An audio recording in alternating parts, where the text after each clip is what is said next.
case Dontel Morris Terrell Tucker. That case was closed.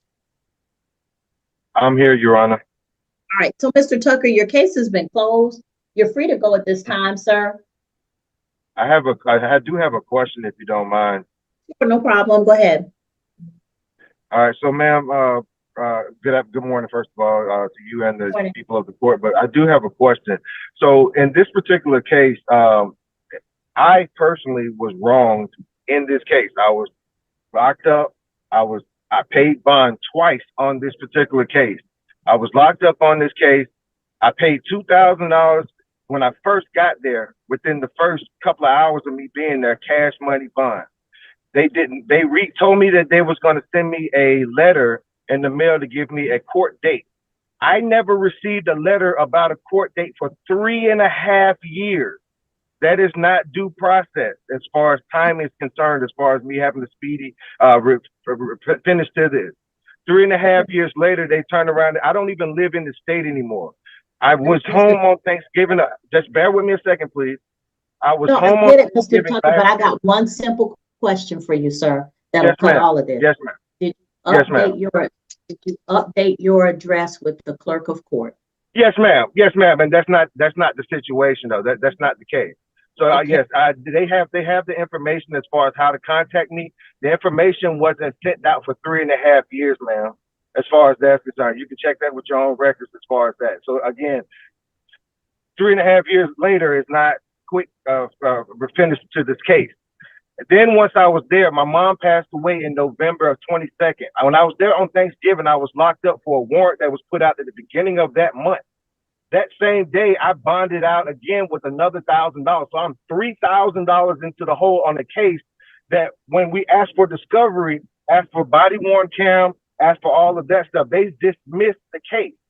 So now I'm out of $3,000, potential job opportunity as far as that, because I do travel with my job as far as that's concerned. And then on top of that, you guys are just basically saying that I can't get my money back. Is that what you guys are saying? Like I literally locked up on some frivolous charges that you guys said that I didn't have my driver's license on person, which is the reason for the actual locking up. But at the same time, in your paperwork, when we go in there when they bring you into the jail to see what your personal belongings are, it says driver's license on there, meaning I had driver's license on person. Hold on. You're still purchasing your lenses from your optometrist? What are you doing? Come on. The officer that locked me up, they lied, stating that they were doing a safety check. Unbeknownst to you all, I went through the police training as far as that. So I understand what the laws are when it comes down to safety checkpoints and or roadblocks. 3 officers there. The state minimum is 4. You also need to have signage out there, including cones and signage stating that there is a stop up ahead. There cannot be a stop that's sitting in front of a neighborhood, blocking off a neighborhood for free travel. These are all the things that were violated by Clayton County Court. Clayton County Police Department. I gotta stop you, Mr. Tucker. I was content to let you fuss at me because I'm the face of the system. How do I get my money back? Wait. But I gotta stop you because all of those things you listed have nothing to do with what I do or what the court does. So how do I get my money back? Then you need to address that with them. That has nothing to do with me. So what do you do for this? You said bond forfeiture, meaning that I'm forfeiting my bond that I paid. I paid $3,000 for you guys to dismiss the case. So how do I get my money? Sir, you could have just asked me. I said your case was closed. I didn't say your bond was forfeited. You're on a bond forfeiture calendar to determine if your case should be one for bond forfeiture. If you're eligible to get your bond back, then you need to discuss that with the sheriff's department. They handle bonds. We set the bonds, but they handle. Sir, stop fussing. Let me ask. What would give us the? I'm sorry. What would in this particular court right now? What we're talking about, right? How does that assist me with getting my money back that I'm out of $3,000 for? You have yet to let me finish talking because you just keep yelling. So let me know when you finish. My apologies. You have the floor. My apologies. You have the floor, ma'am. I am looking at it.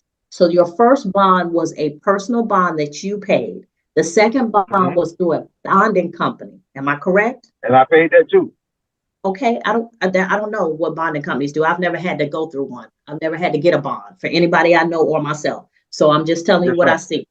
If you have a cash bond and your case has been closed, then it is likely that you can get your bond refund from the jail. You have to talk to them. Now, the fact that there was a second bond, which means that at some point a bench warrant was issued because notice went out and you didn't receive that notice. 3.5 years later.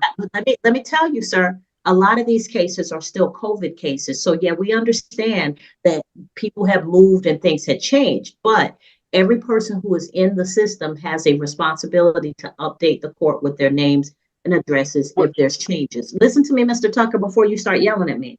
So if you moved and didn't, even if you got arrested and gave them your new address, that's not the clerk's office, it's the sheriff's office. If you did not alert the clerk's office, who is in charge of sending out the notices, if they don't have the current address for you, they would have sent notice. If that notice came back, then it would have been a bench warrant issue.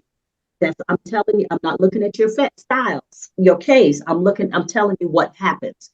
So you have two bonds on here. You can go to the court and go to the sheriff's office and ask them for a refund of your cash bond. But all of these are COVID cases we're still dealing with. And so we understand there was a lag. Now, it doesn't violate the statute of limitations, but there was a lag in getting these cases to court. No, the Constitution, which I have the right. First, okay. Mr. Tucker, Fourth Amendment, Fifth Amendment, Sixth Amendment, if you want to sue, all been violated. 14th. You are free to sue whomever you want. If you want to sue for redress of your rights, I'm okay with that. But you can't get anywhere just yelling at me. I'm yelling, ma'am. I'm speaking. I'm in my car. I have the AC blowing, and I can barely hear you. So we're on a Zoom call. So I'm not Mr. yelling. Tucker, did you have any information for? Mr. Tipton, did you have any information for Mr. Tucker? No, Your Honor. I was just wanted to make sure that the court was aware the state's present. Okay. All right. So that's all I have for you, Mr. Tucker. The bond would be refunded through the jail. You would have to go directly to the sheriff's office to get refund of your bond, and they would handle that. Okay.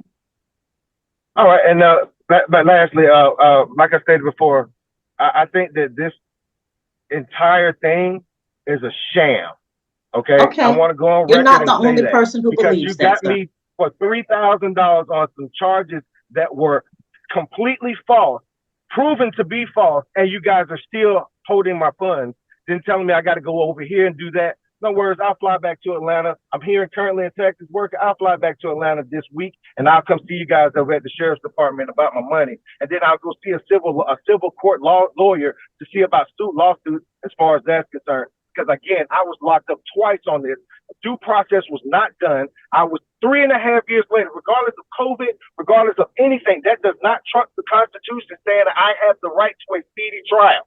3.5 years later is not a speedy trial. Being locked up twice on this is not something that's cool as far as that's concerned. And then having a $10,000 bond on a traffic ticket is crazy.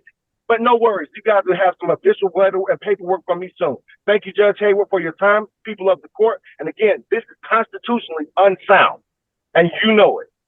Mr. Tucker, hey, just FYI, sir, Tipton, you might be... Mr. Tipton, Judge Hayward has already addressed it. Thank you. Mr. Tucker, I think just needed somebody to fuss at. Now, I get it. All right. No worries. No worries. You're free to go at this time, sir. All right, next. Okay, thank you. You're welcome, sir. Let's get the facts straight. She loves a verbal ashtray. Never blowing smoke when she gets pissed. She's quick to castrate. Love her on a good day. Love her on a bad